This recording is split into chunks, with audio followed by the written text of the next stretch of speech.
সুপ্রিয় দর্শক, আসসালামু আলাইকুম। সবাইকে স্বাগতম জানাচ্ছি আজকের গুরুত্বপূর্ণ সংবাদে। প্রথমেই জানিয়ে দিচ্ছি সংবাদ শিরোনাম। নতুন পে স্কেল ও মূল্যস্ফীতি নিয়ে বড় সতর্কবার্তা। এদিকে ফেব্রুয়ারিতেই বাড়ছে বেতন, সর্বনিম্ন পাবেন ৪,০০০ টাকা। অপরদিকে বেসরকারি শিক্ষক কর্মচারী অবসর সুবিধা আইনে বড় পরিবর্তন। আরও থাকছে নির্বাচিত প্রধানমন্ত্রী ও মন্ত্রিসভার শপথ পড়াবেন কে। শুনছিলেন সংবাদ শিরোনাম, এখন বিস্তারিত। তার আগে ছোট্ট একটি আবেদন, যদি আপনি ন্যায় ও মানবতার পক্ষে থাকেন লাইক দিন, এবং নির্বাচন ও পে স্কেল নিয়ে যে তালবাহানা চলছে কমেন্টসে তা লিখে জানান। আর সাবস্ক্রাইব করুন আমাদের চ্যানেলটি, কারণ আমরা বলি সেই কথা যা অনেক মিডিয়া আড়াল করে। এখন চলুন বিস্তারিত দেখা যাক। রাজস্ব বা কর আদায় বৃদ্ধি না করে নতুন পে স্কেল বাস্তবায়ন করলে সরকারের ওপর ব্যাংক ঋণের বোঝা আরও বাড়বে বলে সতর্ক করেছেন বাংলাদেশ ব্যাংকের governor doctor Ahsan H Mansur. সোমবার কেন্দ্রীয় ব্যাংকের প্রধান কার্যালয়ে নতুন মুদ্রানীতি ঘোষণা করার সময় তিনি এই আশঙ্কার কথা জানান। গভর্নরের মূল বক্তব্য ও অর্থনৈতিক চ্যালেঞ্জ। গভর্নর স্পষ্ট করে বলেন, পর্যাপ্ত রাজস্ব আয় ছাড়া সরকারি বেতন বৃদ্ধি করা হলে তা দেশের মূল্যস্ফীতিকে আরও উস্কে দিতে পারে। তিনি উল্লেখ করেন, রাজনৈতিক অস্থিরতা ও আস্থার সংকটের কারণে বেসরকারি খাতে ঋণের প্রবৃদ্ধি প্রত্যাশার চেয়ে কমেছে। অন্যদিকে সরকার বাজেটে কাটছাঁট করলেও ব্যাংক খাত থেকে তাদের ঋণের হার বেড়েই চলেছে। ব্যাংকিং খাতকে রাজনৈতিক প্রভাব থেকে মুক্ত রাখার ওপর জোর দিয়ে তিনি বাংলাদেশ ব্যাংক অর্ডার সংশোধনের তাগিদ দেন। গভর্নর আশা প্রকাশ করেন যে আসন্ন নির্বাচনে রাজনৈতিক দলগুলো তাদের ইশতেহারে আর্থিক খাতের প্রয়োজনীয় সংস্কারের বিষয়ে সুনির্দিষ্ট প্রতিশ্রুতি দেবে। ডলার রিজার্ভ ও আইএমএফের শর্ত। রিজার্ভ পরিস্থিতি নিয়ে গভর্নর ইতিবাচক তথ্য দিয়েছেন। গত এক বছরে বাজার থেকে $4 বিলিয়ন কেনা হয়েছে। রিজার্ভ থেকে কোনো ডলার বাজারে বিক্রি করা হয়নি। আইএমএফের শর্ত অনুযায়ী গত অগাস্ট থেকেই রিজার্ভ সন্তোষজনক অবস্থায় রয়েছে, যা আগে কখনো দেখা যায়নি। মূল্যস্ফীতি নিয়ন্ত্রণে পরিকল্পনা। মুদ্রানীতির সফলতা নিয়ে গভর্নর বলেন, মূল্যস্ফীতি 7% নামিয়ে আনার লক্ষ্যমাত্রা ছাড়া বাকি সব সূচকে বাংলাদেশ ব্যাংক সফল হয়েছে। তিনি বলেন, একটি টার্গেট পূরণ হয়নি বলে নিরাশ হওয়া ঠিক হবে না। এই মুহূর্তে আমরা পলিসি রেট কমাবো না। তবে বিশ্ব অর্থনীতির পূর্বাভাস অনুযায়ী সামনের দিনগুলোতে বাংলাদেশের অর্থনীতি আরও শক্তিশালী হবে এবং তখন মূল্যস্ফীতিও নিয়ন্ত্রণে আসবে বলে তিনি আশাবাদ ব্যক্ত করেন। এদিকে দ্রব্যমূল্যের ঊর্ধ্বগতির এই সময়ে সরকারি কর্মকর্তা ও কর্মচারীদের জন্য বড় স্বস্তির খবর নিয়ে আসছে সরকার। দীর্ঘ প্রতীক্ষার পর চলতি ফেব্রুয়ারি মাস থেকেই কার্যকর হতে যাচ্ছে মহার্ঘ ভাতা। অর্থ মন্ত্রণালয়ের চূড়ান্ত প্রস্তুতি অনুযায়ী এবার গ্রেড ভেদে বেতন বাড়বে সর্বনিম্ন ৪,০০০ থেকে সর্বোচ্চ ৭,৮০০ টাকা। কার বেতন কত বাড়বে? এবারের মহার্ঘ ভাতায় নিম্ন গ্রেডের কর্মচারীদের জন্য তুলনামূলক বেশি সুবিধা রাখা হয়েছে। গ্রেড অনুযায়ী ভাতার হার নিচে দেওয়া হলো।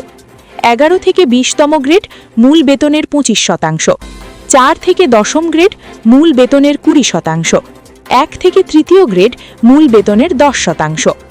বিশেষ শর্ত ও সুযোগ সুবিধা। মন্ত্রণালয় সূত্রে জানা গেছে, কোনো চাকুরিজীবী যেন ৪,০০০ টাকার কম ভাতা না পান সেটি নিশ্চিত করা হয়েছে। তবে নতুন এই মহার্ঘ ভাতা কার্যকর হওয়ার পর বিগত সরকারের দেওয়া ৫% বিশেষ প্রণোদনাটি আর বহাল থাকবে না। এছাড়া বার্ষিক ইনক্রিমেন্টের সময় এই বর্ধিত ভাতা মূল বেতনের সাথে যুক্ত হবে। বর্তমান চাকুরিজীবীদের পাশাপাশি পেনশনভোগীরাও এই আর্থিক সুবিধার আওতায় থাকবেন। কবে নাগাদ ঘোষণা? জনপ্রশাসন মন্ত্রণালয়ের সিনিয়র সচিব মোখলেসুর রহমান জানিয়েছেন, চলতি অর্থবছরের মধ্যেই এর আনুষ্ঠানিক ঘোষণা আসছে এবং সবকিছু ঠিক থাকলে ফেব্রুয়ারি মাসের বেতনের সাথেই এই বাড়তি টাকা পাবেন চাকুরিজীবীরা। অর্থায়ন ও প্রেক্ষাপট। ২০১৫ সালের পর নতুন কোনো পে স্কেল না হওয়ায় সরকারি কর্মচারীদের মধ্যে দীর্ঘদিনের অসন্তোষ ছিল। জীবনযাত্রার ব্যয় সামলাতে সরকার উন্নয়ন বাজেট কাটছাঁট করে এই ভাতার অর্থ সংস্থান করার সিদ্ধান্ত নিয়েছে। মূলত জাতীয় বেতন স্কেল ২০১৫-র আওতায় গঠিত একটি বিশেষ কমিটির সুপারিশের ভিত্তিতেই এই ঐতিহাসিক পদক্ষেপ নেওয়া হচ্ছে। অন্যদিকে দেশের লাখ লাখ এমপিওভুক্ত শিক্ষক ও কর্মচারীর অবসর সুবিধা প্রাপ্তি আরও সহজ ও ত্রচ্ছ করতে বিদ্যমান আইনে বড় সংশোধনী এনেছে অন্তর্বর্তী সরকার। সোমবার ৯ ফেব্রুয়ারি বেসরকারি শিক্ষা প্রতিষ্ঠান শিক্ষক ও কর্মচারী অবসর সুবিধা সংশোধনী অধ্যাদেশ ২০২৬ গেজেট আকারে প্রকাশ করা হয়েছে। নতুন এই আইন অবিলম্বে কার্যকর হবে বলে জানিয়েছে আইন মন্ত্রণালয়। আইনের পরিধি ও সংজ্ঞায় পরিবর্তন। নতুন অধ্যাদেশে ২০০২ সালের মূল আইনের পরিধি বাড়ানো হয়েছে। এখন থেকে প্রতিষ্ঠান বলতে কেবল এমপিওভুক্ত শিক্ষা প্রতিষ্ঠানকে বোঝাবে। এছাড়া প্রথমবারের মতো কলেজের পাশাপাশি দাখিল ও তদূর্ধ্ব পর্যায়ের সাথে সংযুক্ত ইবতেদায়ী মাদ্রাসাকেও এই আইনের আওতায় আনা হয়েছে, যা মাদ্রাসা শিক্ষকদের জন্য একটি বড় সুখবর। বোর্ড পুনর্গঠন ও নতুন নেতৃত্ব। অবসর সুবিধা বোর্ডের পরিচালনা পরিষদে বড় পরিবর্তন আনা হয়েছে।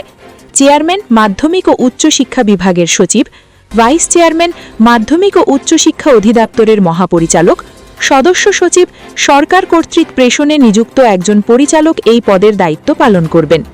এছাড়া সদস্য হিসেবে জনপ্রশাসন ও অর্থ বিভাগ সহ সংশ্লিষ্ট দপ্তরের প্রতিনিধি ও সরকার মনোনীত ১১ জন শিক্ষক ও ৩ জন কর্মচারী, মেয়াদ ৩ বছর।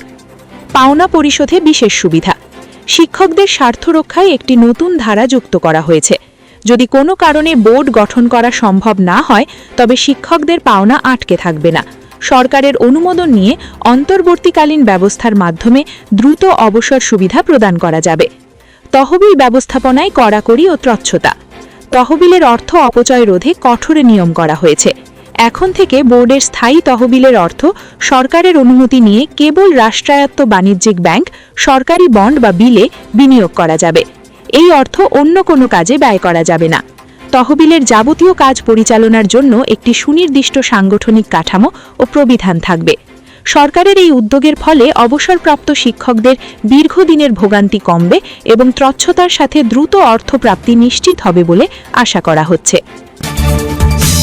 আরও থাকছে, নির্বাচিত প্রধানমন্ত্রী ও মন্ত্রিসভার শপথ পড়াবেন কে? বুধবার সকাল 7:30 থেকে বিকাল 4:30 পর্যন্ত ত্রয়োদশ জাতীয় সংসদ নির্বাচনের ভোট গ্রহণ অনুষ্ঠিত হবে। নির্বাচন শেষে সরকার গঠন ও নতুন প্রধানমন্ত্রীর শপথ গ্রহণ নিয়ে সাংবিধানিক প্রক্রিয়ার সম্পর্কে আলোচনা শুরু হয়েছে। ভোটের ফল ঘোষণার কয়েকদিনের মধ্যেই নতুন প্রধানমন্ত্রী ও মন্ত্রিসভার সদস্যদের শপথ গ্রহণের সম্ভাবনা রয়েছে। তবে বর্তমান সংসদ কার্যকর না থাকা, স্পিকার পদত্যাগ ও ডেপুটি স্পিকার গ্রেপ্তার থাকায় শপথ কে পড়াবেন তা নিয়ে প্রশ্ন উঠেছে। অন্তর্বর্তী সরকারের আইন উপদেষ্টা আসিফ নজরুল সেদিন 5 ফেব্রুয়ারি গণমাধ্যমে জানিয়েছেন, স্পিকার শিরিন শারমিন চৌধুরীর পদত্যাগ ও ডেপুটি স্পিকার শামসুল হক টুকু গ্রেপ্তার হওয়ায় রাষ্ট্রপতি মনোনীত প্রধান বিচারপতি অথবা 3 দিন পর প্রধান নির্বাচন কমিশনার শপথ পড়াতে পারেন। নির্বাচনী ফলাফল চূড়ান্ত হওয়ার পর বিজয়ী দলের প্রধানকে সরকার গঠনের আমন্ত্রণ জানানো হবে। সেই অনুযায়ী আগামী 16 ফেব্রুয়ারির মধ্যে নতুন প্রধানমন্ত্রী শপথ নিতে পারেন বলে জানা গেছে। ত্রয়োদশ জাতীয় সংসদ নির্বাচন ও গণভোটে মোট ভোটারের সংখ্যা 12,77,11,899 জন। এর মধ্যে পুরুষ ভোটার 6,48,25,154 জন, নারী ভোটার 6,28,85,525 জন এবং হিজড়া ভোটার 1,220 জন। 300 সংসদীয় আসনের মধ্যে সবচেয়ে কম ভোটার ঝালকাঠি 1-এ 2,28,431 জন, আর সবচেয়ে বেশি ভোটার গাজীপুর 2-এ 8,04,333 জন। নির্বাচনী দায়িত্ব পালনে প্রায় 8 লাখ কর্মচারী নিয়োজিত রয়েছেন। পাশাপাশি জাতীয় সংসদ নির্বাচন ও গণভোট উপলক্ষে প্রায় 9 লাখ আইন শৃঙ্খলা বাহিনীর সদস্য নিরাপত্তা দায়িত্ব পালন করছেন। উৎসবমুখর পরিবেশে সারা দেশে চলছে নির্বাচন। ভোটাররা স্বতঃস্ফূর্তভাবে ভোট প্রদান করছেন। বৃহস্পতিবার 12 ফেব্রুয়ারি বিকাল 4:30 পর্যন্ত চলবে গণভোট ও সংসদ নির্বাচনের ভোট। এরপর গণনা করা হবে ফল। এবার একই সঙ্গে 2টি ভোট অনুষ্ঠিত হওয়ায় নির্বাচনের ফলে দেরি হতে পারে বলে ইঙ্গিত দিয়েছে সরকার ও নির্বাচন কমিশন। তারা বলছে, 2টি ব্যালটে ভোট অনুষ্ঠিত হওয়ায় এবারের নির্বাচনে ফল তৈরিতেও সময় বেশি লাগবে। তার উপর এবার প্রথমবারের মতো প্রবাসী ভোটার ও দেশের সরকারি কর্মকর্তা কর্মচারীরা পোস্টাল ব্যালটে ভোট দেওয়ার কারণে সেই ব্যালটও গণনা করতে হবে ইসিকে। 299 সংসদীয় আসনের সাধারণ নির্বাচন, পোস্টাল ব্যালট ও গণভোট ফল আলাদাভাবে গণনা করে তা প্রকাশ করবে নির্বাচন কমিশন। বর্তমানে অনেকেই প্রশ্ন করছেন, ভোটের রেজাল্ট পরিবর্তন করে আরেকজনকে বিজয়ী ঘোষণা করার সুযোগ আছে কিনা, অথবা রেজাল্টে কারচুপির সুযোগ আছে কিনা। জবাবে নির্বাচন কমিশনের সাবেক অতিরিক্ত সচিব জেসমিন টুলি বলেন, নির্বাচনের ফল কয়েকটি ধাপে প্রস্তুত করতে হয়। প্রতিটি কেন্দ্রের প্রার্থীদের পোলিং এজেন্টদের সামনে ফল গণনা ও ঘোষণা করা হয়। কন্ট্রোল রুমেও আলাদাভাবে ঘোষণা করা হয় প্রার্থীদের এজেন্টদের সামনে। নির্বাচন কমিশনের আইন অনুযায়ী ভোট কেন্দ্র ও ফল ঘোষণা কেন্দ্রে প্রার্থীদের এজেন্ট উপস্থিত থাকলে কারচুপি বা রেজাল্ট পরিবর্তন কেউ চাইলেও সম্ভব হবে না। তবে অতীতে অনেক সময় বিরোধী এজেন্টদের কেন্দ্র থেকে বের করে দিয়ে কারচুপির অভিযোগ উঠেছে। 4:30-র পরও যদি কোনো কেন্দ্রের ভেতরে ভোটার থাকে, তাহলে সেই কেন্দ্রে ভোট শেষ না হওয়া পর্যন্ত ভোট গ্রহণ চলবে। ভোট গ্রহণ শেষ হওয়ার পর প্রতিটি কক্ষের ব্যালট বাক্সগুলো প্রার্থীদের এজেন্টদের সামনেই লক করেন দায়িত্বপ্রাপ্ত প্রিসাইডিং অথবা সহকারী প্রিসাইডিং কর্মকর্তা। প্রার্থীদের এজেন্টদের ব্যালট বাক্স ভোট কেন্দ্রের পূর্বনির্ধারিত গণনা কক্ষে নেওয়া হবে। ভোট গ্রহণের সময় একটি ভোট কেন্দ্রে নারী পুরুষ আলাদা কয়েকটি কক্ষে ভোট অনুষ্ঠিত হলেও ভোট গণনার জন্য একটি কক্ষ নির্দিষ্টভাবে প্রস্তুত করা হয়। সেই গণনা কক্ষে ওই আসনের প্রতি প্রার্থীর একজন করে পোলিং এজেন্ট উপস্থিত থাকতে পারবে। সেই সঙ্গে সাংবাদিক পর্যবেক্ষকরা উপস্থিত থাকতে পারবেন। তাদের সামনেই যে ব্যালট বাক্সগুলোতে ভোট দেওয়া হয়েছে সেগুলো খোলা হবে।